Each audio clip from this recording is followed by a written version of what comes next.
Next case on the docket is Garinger versus Mills.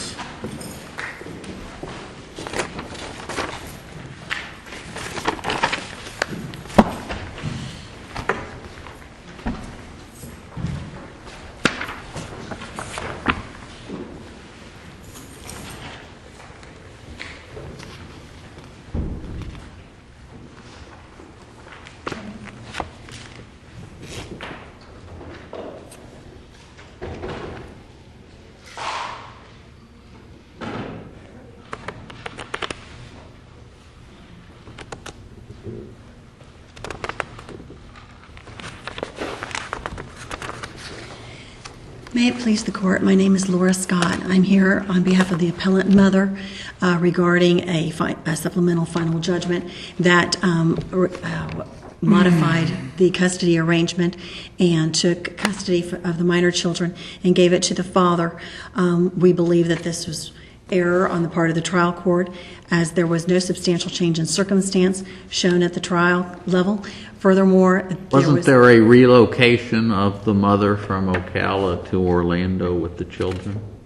Yes, Your Honor, there was a relocation. Isn't that a substantial change of circumstance when you have a shared custody arrangement? Actually, that in and itself is not a substantial change in circumstance. However, that would be more of a matter of contempt, or possibly for the judge to require that the children or that the mother relocate back to the Ocala area if she elects to continue having custody. But that would actually be a matter for contempt in, I believe it's Chapman v. Chapman. The mother wanted to relocate to Colorado, and the court determined that relocation in and of itself was not a substantial change in circumstance, and in that contempt also was not, a change of custody was not appropriate as a sanction for contempt, which essentially, if relocation was inappropriate, which the mother relocated prior to the new statute regarding relocation. But if relocation was inappropriate and she was in contempt for relocating, then there are other remedies for that situation, such as requiring the mother to relocate back to Ocala, or a modification of the change in plan. However, the father's overnight stays were not affected by the relocation. He did lose Sunday nights, but they made adjustments, and in fact, this between the relocation and the supplemental petition, they had been working out, as you can see. Were there other alleged change of circumstances beyond the relocation? Actually, there were several that were brought up at the trial. One was the relocation. Another was the mother made a report to the Department of Children and Family Services alleging that the children were in harm's way. The Department of Children and Family Services was not able to substantiate the claims. However, making a call to the Department of Children and Family Services, and the Department of Children and Family Services unable to substantiate the claim, there is no case law showing that that is a substantial change in circumstance. Furthermore, I believe it's against public policy to penalize a parent with a change of custody for calling Department of Children and Family Services. If a parent is under the impression that but the judge made a finding here. It wasn't a matter that she just misconstrued things. The judge specifically found that she filed a false report with DCF, that the former husband threatened her with a gun. She made the false report after telling a friend that if he ever tried to take the children, she would make such a report. I mean, that goes a little bit beyond, hey, I think the conditions in the home aren't what they should be. Okay. A lot of that has to go with the, I realize that the trial court has say on testimony and such that is given. However, it should be taken into consideration who the witnesses are. I think it shows that she is on outs with my client and has, of course, an agenda and a bias. But still, I do not believe that making a call to DCF should ever be considered a substantial change in circumstances. Even if it's intentionally false and fraudulent for improper purposes? I don't think DCF, I do not believe that there is any conclusive evidence that it was. Well, that's not my question. You said you don't think under any circumstances should it be a basis for modification. So my question to you is, even if it were proven that a call was false, fraudulent, made for improper purposes, would you still stand by your proposition that a call to them should never be a basis for modification? I'm just not sure that ever raises to substantial change in circumstances. Well, let me go through the judgment with you, because it seems to me, I didn't get the impression from reading the judgment that any one of these things was viewed as sufficient, but it was the cumulative weight of what the judge found. And so let's talk about these, because I think really I'm looking at the forest and you're focusing on the individual trees at the moment. The judge found that the mother has made efforts to estrange the children from the father and has interfered with their relationship with the father, that she kept secret her plans to move the children away and took it upon herself to change the doctors, reschedule surgery, etc., engaged in unpleasant and inappropriate behavior concerning the new wife in the children's presence, won't give the former husband her work schedule so he can't serve as the primary babysitter, made the false report to DCF, and that the children are being adversely affected by not having the quantity and quality of time with a husband that they should have had, and that her inappropriate behaviors have caused the children needless stress and discomfort. False report, and that they're not being able to behave like normal children because she doesn't want to hear anything about what happens when they're with daddy. I guess my concern is I would probably agree with you that if you looked at any one of those things in isolation, you could make a pretty compelling argument that that doesn't make for a change of custody. But my concern is the cumulative weight of all of those findings.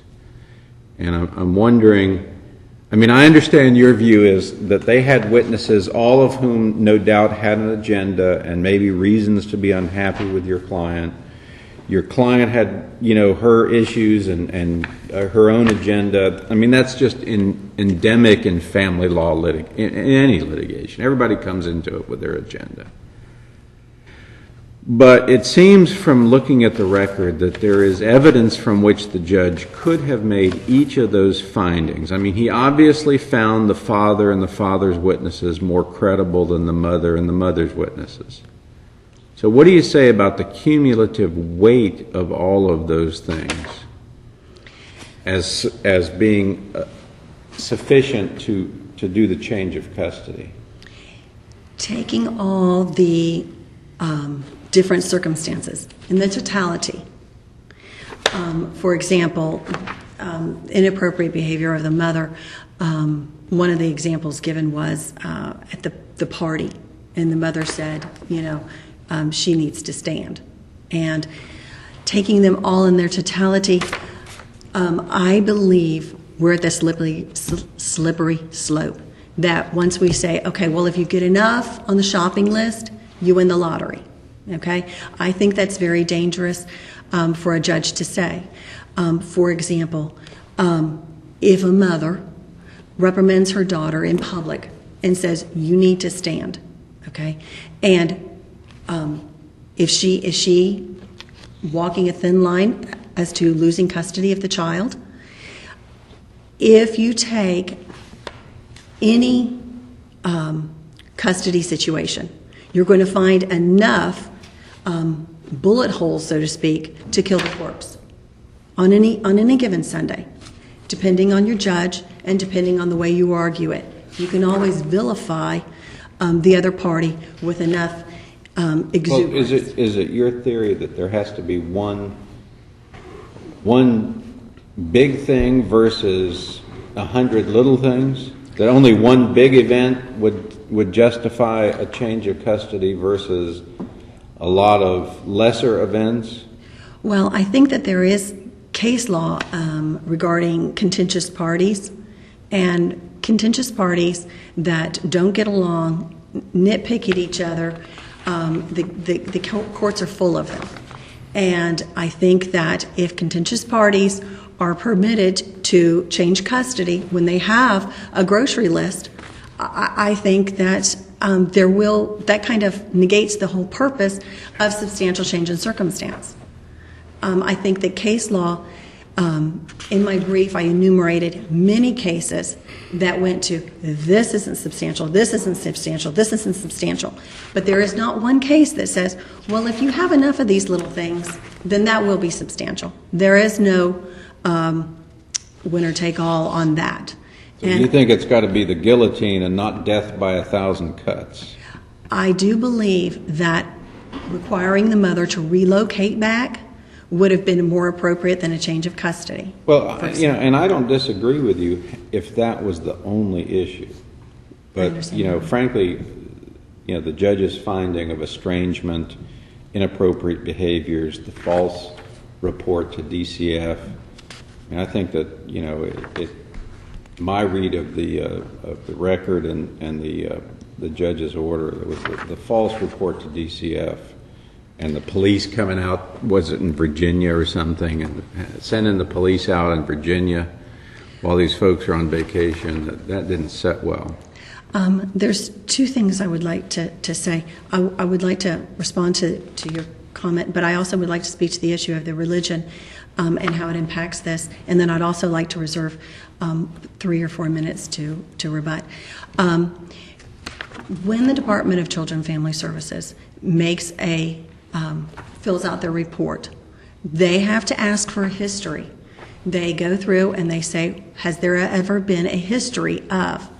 And to not give a history of anything that may have happened would be inappropriate. Now, because of the situation with the Department of Family Services, to get an actual recording of what was said in a phone call, and of course it is anonymous and all that type of stuff, but what was actually said in the light that it was portrayed may not have been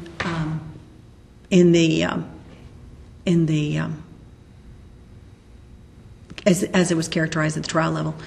Furthermore, if a parent is concerned, I think a change of custody because of a well child check is completely inappropriate. There are many situations where a parent may have some serious concerns. However,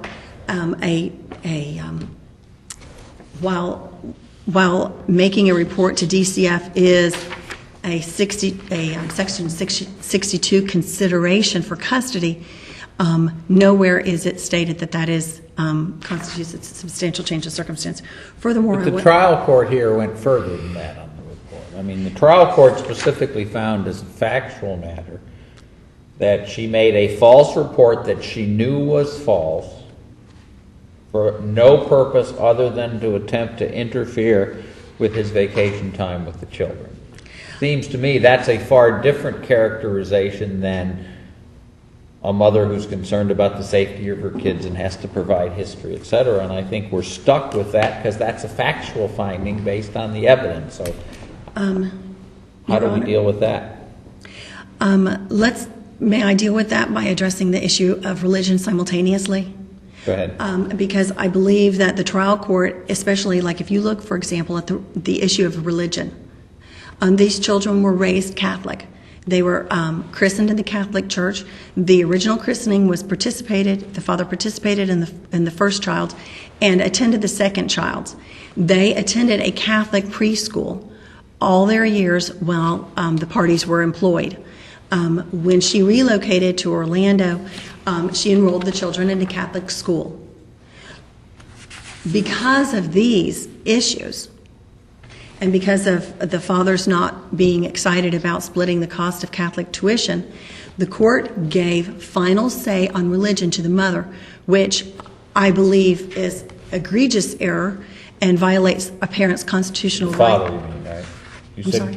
final decision to the father? Yes, Your Honor, I You said apologize. to the mother. Final say to the father, I think that violates my client's constitutional right, and I think that that goes to the bias and the vindictiveness of this trial judge.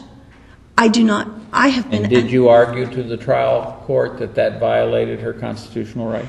Actually, Your Honor, I was not the trial lawyer. Did trial counsel present that issue to the trial court, that it violated her constitutional rights? We had no idea until her final judgment came out. We did a motion for rehearing, which was denied, and then Did the motion for rehearing make that argument? I am unaware, Your Honor. I do not have that in front of me. But I know for a fact that he mentioned at least the substantial change, and I'm unsure about the religion issue. But I think that goes to how far the trial judge went to bury my client, so to speak, to even take away her constitutional rights. I would like to reserve the rest of my time for rebuttal. Got about please. 4 minutes. Thank you.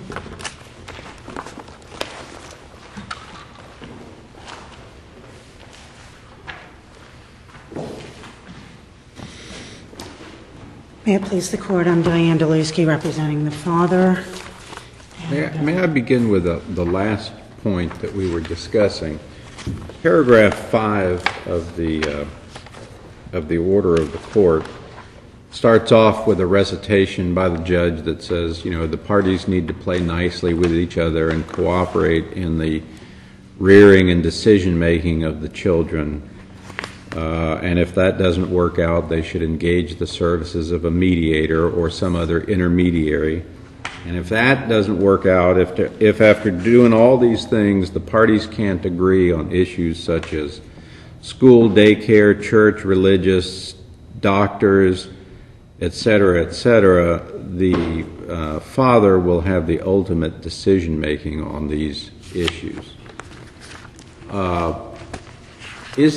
Isn't the law such that, I mean, that doesn't strike me as joint parenting if it says, Daddy, you get to make the decision.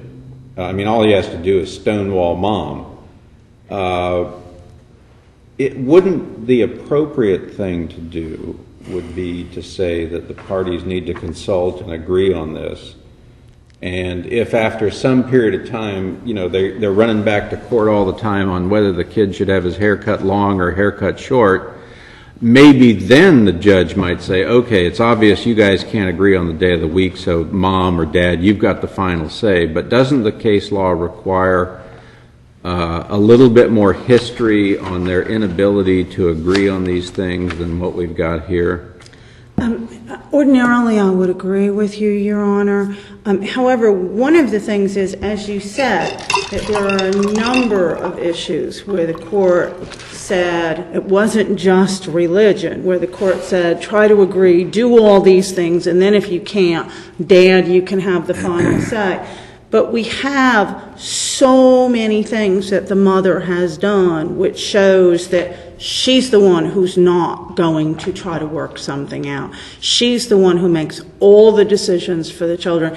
And the testimony... Well, in the richness of time, you may well be proven to be correct. And I'm not saying that the change of custody wasn't appropriate in looking at the forest versus the trees.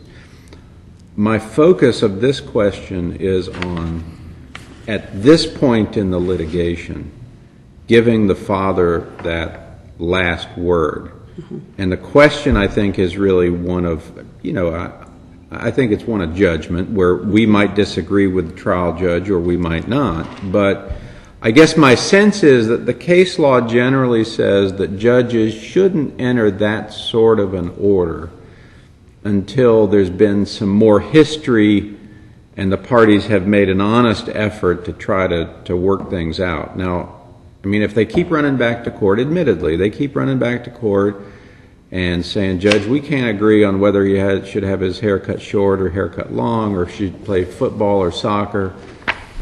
I understand the judge at some point is going to get sick and say, look, I don't want to listen to this stuff. You know, Mom, you get to make the call. Dad, somebody gets to make the call. I guess my question is, are we there yet? And I think, just having been trial counsel, that hearing all the testimony of how the mother will never agree to anything, and the father keeps saying, let's sit down and let's discuss this. Let's discuss the schools. Let's discuss religion. Let's discuss daycare. But don't you think the change of custody might also give the mother a change of attitude? Well, it didn't when she was held in contempt. So she'd already been held in, well, actually twice, but once was before the trial. It did not give the mother a change of attitude. In fact, she said to Judge McNeil, he can be the primary babysitter on his weekends. And that was one of the issues. And when he started to date, she signed the children up for a school in the Orlando area 1 month after this man started to date. So she was already planning to move. She bought a house in April of '06, which was 2 months later. Memorial Day weekend, she moved. She sent him a letter to be received June 1st. He drives past the house and sees that it's vacant. That's the first hint he has that they have moved out of the area. When he tries to discuss religion and the schools, she says, I'm Catholic, they will be raised Catholic. That's it. You have no say in it. And so it seems from sitting through the whole trial and the contempt and the rehearing that what the judge was saying is, it's the mother who's not agreeing to anything. So after you do all these things, I'm going to have to give somebody the final say. And so it's going to be the father. Or the judge could have said, I'm not going to do that right now. Come back to me the next time there is something you're not able to decide, and I'll do it then. Either way, the court is going to have to make some sort of decision, and it looks like the court made it now rather than later. Let me ask a related question, because in looking at that sentence that gives the father ultimate authority, I see some differences within the sentence as to the various things that are involved, and by that I mean certain of those decisions, like what school is the child going to be enrolled in. If they come to an impasse, then maybe, okay, one of the parents has to make that decision. Mm-hmm. Perhaps the same on the doctor. You can't be bouncing kids back and forth between different doctors. But the other one is whether the child will attend church or other religious services, which seems to me to be in a different category, because that's not the kind of thing that you have to come to a decision. A kid can only go to one school. He can only be enrolled in one school. Right. But it's different, it seems to me, and a typical arrangement would be when the kid's with mom, the kid goes to church if mom wants to take him to church. When kid's with dad, yes or no, to be done. So it seemed to me that one in particular raises red flags about both the timing and the need to decree an ultimate decision maker, because that doesn't sound like the kind of decision that you need an ultimate decision maker on in a shared parenting concept. So what's your response to that? And normally I would agree, but when you listen to these two parents, what you have is one parent who absolutely will not make any efforts to work something out, and the other one who's saying, yeah, that's okay. And so it seems as though, since the children are now living with the father, that he has to be able to make some decisions, because the mother will just come take the children. Well, but should that decision include the ability to say, and by the way, when you're with mom, she is forbidden to take you to church? It's not what we're going to do with me, but this order now says you are forbidden, mom, to take them to church even on your own weekends. Is that beyond what the trial court has the discretion to do? And if the court saw dad as doing that, probably that wouldn't be in this written this way. But this is not a man who's saying you can't do this on the day. But he's got you the right have under the this child. agreement to do it I now, agree. right? I agree, Your Honors. I agree. But I also hear counsel saying all those other things are okay. Ultimate decision-making authority on all those other issues are okay. It's just the religious services, because that's not been addressed at all in the brief or in argument here today. So it would seem that that would be the one area that they're objecting to. If I may address the substantial change, I agree with Judge Orfinger. I think that what the judge was saying was there have been a number of things that rise to the level altogether of a substantial change. And as I see Wade versus Hirschman, it was the same type of situation where the mother absolutely would not agree to anything. The mother would not co-parent the children, and she changed the schools, changed the therapist, basically did whatever she wanted, was also held in contempt as this mother was, and still continued to do whatever she wanted. And as far as the report to DCF is concerned, the mother even admitted that some of the issues she absolutely knew were not true. It's not just a matter of the witness that she doesn't like anymore, maybe has her own agenda. She said, yeah, I've seen the pool before, and no, I don't send the child's asthma medication with him when he goes to the father. So how can it be important enough to call DCF if that's one of your concerns, when then you go to court and you say, yeah, I've seen the pool, I've seen the gate, so that's obviously not a concern. And no, I don't send the asthma medication, so that's obviously not a concern. And then the biggest issue then was saying that he held a gun to her head when she had told a mutual friend of theirs a couple of years previously that if he ever tried to take the children, that she would say that that's what he did. The other thing that I think is very telling in this case is the effect that this behavior of the mother has had on these children. The lady who considers herself the mother's adopted mother, so to speak, said that the mother cannot get past her anger and her hatred of the father, and if the children suffer, that's just collateral damage. And the way they are in the mom's home, they're afraid, they're nervous, they're upset, they're stressed, they freeze, and then the little boy acts out even more, versus the way they are in the dad's home. They're allowed to be kids.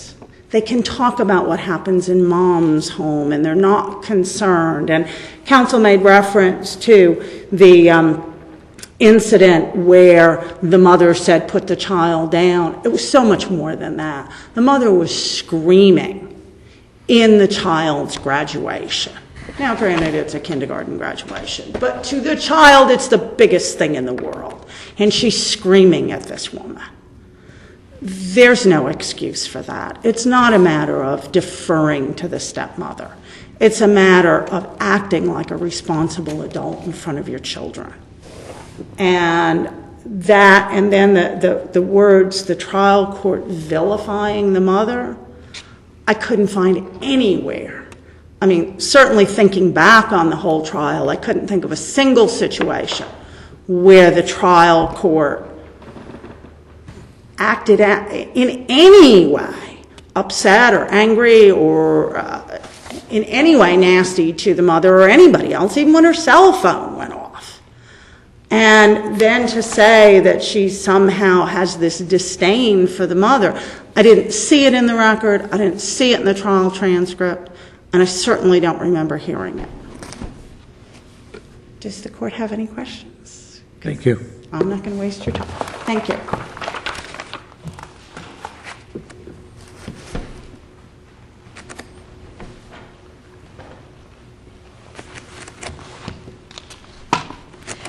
Your Honor, the trial court's vilifying of the mother is apparent in the final judgment, which is basically, essentially, going from shared parenting to essentially sole parenting. The fact that the trial court, knowing how important religion was to the mother, taking that away from her, I think goes to how much the trial court had no respect or had disdain for my client.